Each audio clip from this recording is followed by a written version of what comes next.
ఈ దినవాక్య ధ్యానాంశం. నీ ఇష్టం చేస్తున్నావా? సాధారణంగా మనము ఏ పనైతే ఇష్టపడతామో దానినే చేయడానికి పరితపిస్తాం. మనిషి దేవుని ఇష్టాన్ని చేయటం కంటే తన ఇష్టాన్ని చేయడానికి ఆసక్తి కనపరుస్తాడు. ఇది అనేక మందిలో కనిపించే సహజమైన లక్షణం. సంఘాలను చెదరగొట్టడం, శిష్యులను బెదిరించటం, క్రైస్తవులను పట్టుకుని బంధించి చెరసాలలో వేసి వారు మరణించే వరకు హింసించటం సౌలుకి ఇష్టంగా ఉండేది. ఒకరోజు యేసుక్రీస్తు సౌలును దర్శించి పౌలుగా మార్చినప్పుడు అతడు ఇస్తున్న సాక్ష్యం, నేను క్రీస్తుతో కూడా సిలువ వేయబడి ఉన్నాను, ఇకను జీవించువాడను నేను కాను, క్రీస్తే నా యందు జీవించుచూ ఉన్నాడు.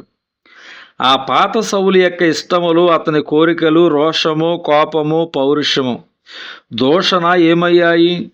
ఆ పాత సౌలు ఏమయ్యాడు? మరణించాడు. క్రీస్తుతో పాటు సిలువ వేయబడ్డాడు. ఇకను జీవిస్తున్నది తాను కాదని, క్రీస్తే తన యందు జీవిస్తున్నాడని చెబుతున్నాడు. ఎంత గొప్ప సత్యం! గమనించు. రక్షించబడిన మనము క్రీస్తుతో పాటు సిలువ వేయబడ్డాము. మన పాత రోత జీవితము సమాధి చేయబడింది. మనకంటూ పాపపు సంబంధమైన ఇష్టాలు, కోరికలు ఉండడానికి వీలు లేదు. నేను క్రీస్తును అంగీకరించక మునుపు, రక్షించబడక మునుపు నాకు తిండి అంటే చాలా ఇష్టం ఉండేది. మరియు అప్పట్లో నేను చాలా టిప్ టాప్గా ఉండేవాడిని. మా స్కూల్లో ఎవరు ఇన్షర్ట్ చేయకపోయినా నేను మాత్రం ఇన్షర్ట్ చేసి చాలా చక్కగా తయారయ్యేవాడిని. అప్పట్లో హెయిర్ కటింగ్ చేయించుకోవడానికి 10 కిలోమీటర్లు ప్రయాణించి షవరం చేయించుకునేవాడిని.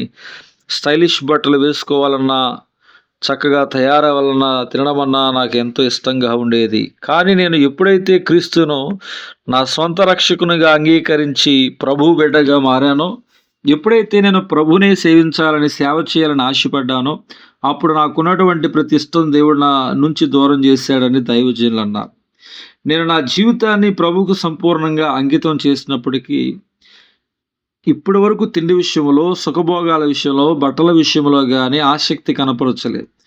దేవుడిచ్చిన శరీరాన్ని చక్కగా కాపాడుకోవాలి, తగు మోతాదులో తినాలి, చక్కగా బట్టలు వేసుకోవాలి అనుకున్నానే తప్ప వాటి కోసం ఎన్నడూ ఆరాటపడలేదు. దైవజనుడి యొక్క అనుభవం చెప్తూ ఉంటాను.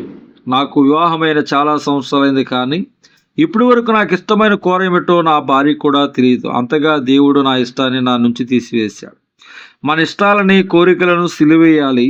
ప్రభువా, నా ఇష్టం కాదు నీ ఇష్టమే, నా చిత్తము కాదు నీ చిత్తమే అని చెప్పగలడమే అసలైన క్రైస్తవ జీవిత విధానము అనే సత్యం మర్చిపోవద్దు. కావున భూమి మీదనున్న మీ అవయములను అనగా జారత్వమును, అపవిత్రతను, కామాతురాతను, దురాశను, విగ్రహారాధనైనను, ధనాపేక్షను చంపివేయుడని కొలస్సీ పత్రిక 3:5 చెప్పబడింది. దేవుడి వాక్య ధ్యానం దేవుడు దీవించునుగాక. ఆమేన్.